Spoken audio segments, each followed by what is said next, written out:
si aad loo baahay xafiiska maxkamadda guud ee dowladda deegaanka Soomaalida ayaa tababar u qabtay qaar ka mid ah shaqaalaha xafiiska gobolada maamul magaalooyinka iyo degmooyinka deegaanka gudoomiye ku-xigeenka maxkamadda guud ee dowladda deegaanka Soomaalida Mudane Cabdikariin Axmed Maxamuud oo ka hadlay furitaanka tababarka ayaa faahfaahin dheeraad ah ka bixiyay dulucda tababarkan iyo sababta loogu baahday xilligan maanta oo ay taariikhdu tahay 5 bisha koowaad 2018 waxaa halkan inooga furmi doona tababarka ku saabsan maadaama sanadkuna uu bilow yahay tababarka ku saabsan halka ugu horeysa ee ruuxu marka uu maxkamadda soo galo shaqada uu ka bilaabo maadaama sanadku bilow yahay qof kasta oo inoo imanaya oo maxkamadaheena soo galaya halka ugu horeysa ee uu maxkamadda ka soo galayo waa registrarka saddexda darajo ee maxkamadaheenu kala ka kooban yihiin maadaama registrarka tahay kaalinta registrarku ma dhibiyara aad bay muhiim u tahay kaalinta registrarku marka ruuxa registrarnimada ku shaqeynaya ee ruuxa macmiilkii uu ku soo horeynayo kaalintiisa adeega oo bixinayo waajibaadka isaga laga leeyahay haddii uu si fiican u fahansan yahay ruuxa u socda waxa laga yaabaa inuu fahan dheer siiyo inuu tilmaamo badan siiyo waqti badan oo ama dhowr sano ama sanad iyo kharash badan oo ka bixi lahaaba inuu u badbaadiyo ayaa laga yaabaa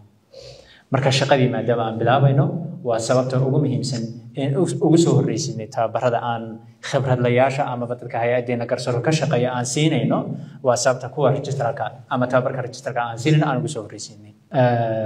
dhan kale haddii aynu u dhigno registrarku waxa weeyaan kaalinta ama bridge-ka isku xidha dadka macaamiisha maxkamadaha adeegga ka raba iyo maxkamadda inteeda kale oo dhanba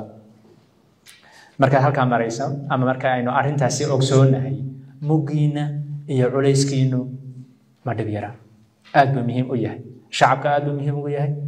hay'adaha kale dowladda aad buu muhiim ugu yahay isla maxkamadaheennana aad buu muhiim ugu yahay xataa garsoorka taageero weyn baad u tihiin culays shaqo oo fuuli lahaa ayaa laga yaabaa inaad idinku ka dhintaan dadkana sidaas oo kale waxyaaba ayna fahansanayn baa laga yaabaa inaad idinku ka celisaan aad tilmaantaan shuruudahaas ka dhiman horta halka ku soo horey talaabooyinka markaad soo dhamaystirato kadib maxkamadda doonto wad geli kartaa inaad tiraahdo laga yaabaa maadaama hadaba taasi tahay laga bilaabo maanta oo ay taariikhdu tahay 5 bisha koowaad 2017 ilaa 7 bisha koowaad 2017 waxa halkan la isku siin doonaa xeerarka dalka iyo kuwa deegaanka kaalinta ay ku leeyihiin registrarladu geedi socodka cadaaladda bilowga ilaa dhamaadka markaynu bilowga leenahay ruuxu marka ugu horeysa ee uu dacwad soo furto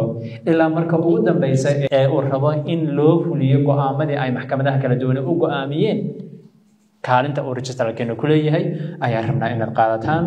5 bisha koowaad ilaa 7 bisha koowaad 2018 waxaan idinka codsanaynaa idinkana filaynaa tababarka marka aad qaataan wixii aad ka fahantaan inaad shaqadiina ku dhaqan gelisaan oo adeegiinii ku dhaqan gelisaan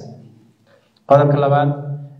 asxaabteedii kale inaga hadhay ama registrar la kala hadii jireen ama kaaliyaalba hadii jireen ama bahwadaagteedii kale maxkamadda inagala shaqeynaysay aqoonta iyo khibradda iyo tababarka aad heshaan iyagana inaad u dhaadhicisaan waa dardaaranka kale ee aanu qabno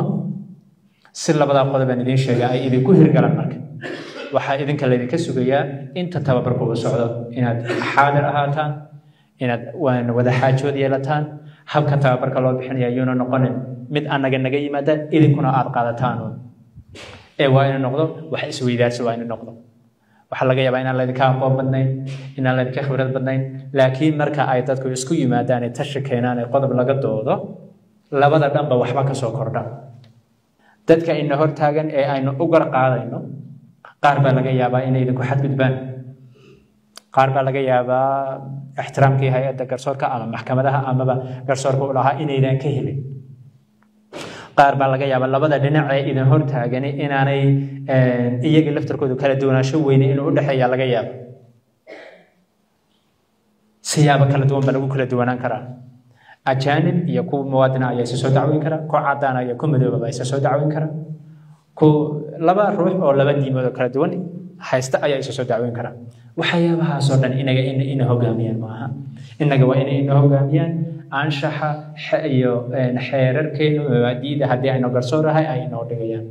oo ay kow ka tahay dhexdhexaadnimada labada ruux ay inoo yimaada ama haybtooda ama dhaqankooda ama diintooda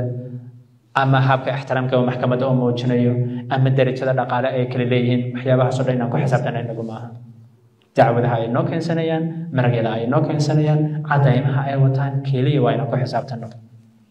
inta aynu geedi socodkaa marno marka cidda go-aanku gacanta ugu jira maadaama inaga tahay awoodda aad haysataan maadaama oo ina yarayn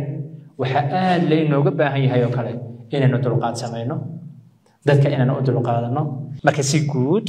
rajistaraalada maxkamadaheena maamul magaalooyinka iyo degmooyinkeena kuwa gobolladeena iyo maxkamadda guud rajistaraad ka shaqeeyooba waxaan idinku dardaaranaa intaa uu tababarku idiin socdo inaad si hagar la-aan u qaadataan maadaama sanad ama 12 bilood ama 10 bilood oo dambe ay ina sugayaan inaad tababarkan maanta aad qaadataan aad ummadda ugu adeegtaan dadkeena maadaama ina sugayaan wixii aad sii haysateen aan idin xasuusino waxa aan sii haysan aan idin ku darno inteena kale waxayna haysan hadii uu jiro kuweena fadhiya khibrad wada kala yeeshaan marka tababarkaas oo dhameystiran inaad qaadataan waa dardaaranka koobaad ee aan idinku dardaarayno kuwaasi waa qodobadaanu deegaanka idinka hayno haatana dalka iyo daafaha caalamka aan ku bilaabay wasiir dowlaha wasaaradda waxbarashada jamhuuriyadda dimuqraadiga federaalka Itoobiya Ayala Chishiti ayaa shaaca ka qaaday in loo diyaar garoobay sidii si habsami leh loogu soo gabagabeyn lahaa diyaar garowga sanad dugsiyeedka 2018 faalada warkaasi wariye Axmed Wajaale ayaa inoo haya